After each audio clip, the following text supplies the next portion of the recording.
Hello' guys, মোৰ আখলৰ নতুন এটা ভিডিঅ'লৈ আপোনালোকক সকলোকে স্বাগতম জনাইছোঁ। আশা কৰোঁ সকলো ভালে আছে। আজি মই আপোনালোকলৈ আগবঢ়াই আনিছোঁ মাছৰ তেলৰ লগত বেঙেনা ভজা। আহকচোন চাওঁ মইনো কেনেকৈ ৰেচিপিটো বনাওঁ। ইয়াৰ বাবে মই লৈছোঁ মাছৰ তেল আৰু বেঙেনা সৰু সৰুকৈ কাটি লৈছোঁ।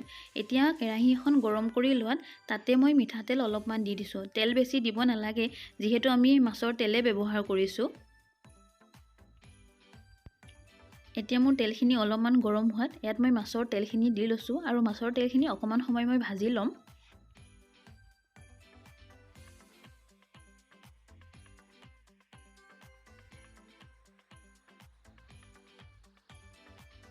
মাছৰ তেলখিনি এনেকৈ অকণমান সময় ভাজাৰ পিছত মই জোখমতে হালধি দি এবাৰ ভালকৈ লৰাই ল'ম। ইয়াত আপোনালোকে ঢাকন ব্যৱহাৰ কৰিব নালাগে আৰু এইটো খুব কম সময়ৰ ভিতৰতে তৈয়াৰ হৈ যায়। আপোনালোকে এনেকৈ বনাই খাই চাবচোন, বহুত ভাল লাগে।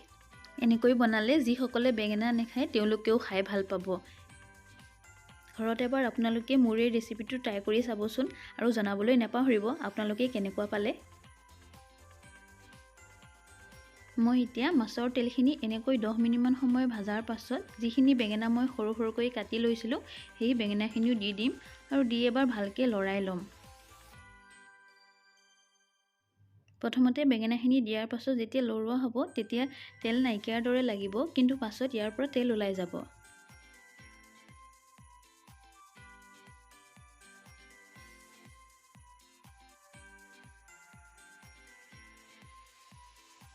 বেঙেনাখিনি ভালকৈ লৰোৱাৰ পিছত ইয়াত মই সোৱাদমতে নিমখ যোগ কৰি দিছোঁ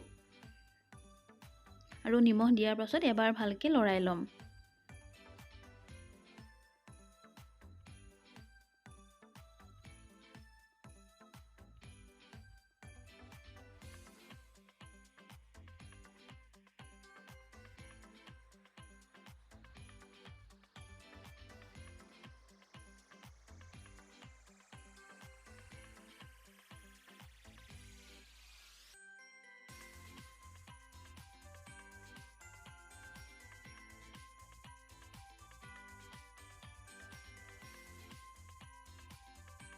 লাহে লাহে 5 মিনিটমান সময় ভাজাৰ পাছত এয়া চাওক ধুনীয়াকৈ তেলখিনি ওলাই গৈছে আৰু বেঙেনাখিনিও 50% কুক হৈ গৈছে।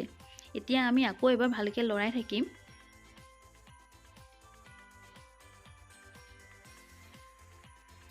যেতিয়া বেঙেনাখিনি সম্পূৰ্ণভাৱে সিজি যাব তেতিয়া মই ইয়াত কাটি লোৱা পিঁয়াজ আৰু কেঁচা জলকীয়া দি দিম।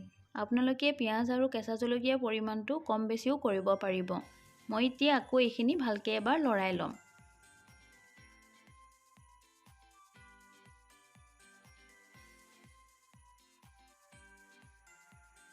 শেষত মই ইয়াত অলপমান জলকীয়া গুড়ি ব্যৱহাৰ কৰিছোঁ। আপোনালোকে ইয়াত বেলেগ মছলা ব্যৱহাৰ নকৰিব, ইয়াত অলপ জলকীয়া গুড়ি দিলেই খাবলৈ ধুনীয়া হয়। জলকীয়া গুড়িখিনি ভালকৈ লৰাই মই এইখিনি অলপমান সময় আৰু ভাজি থাকিম।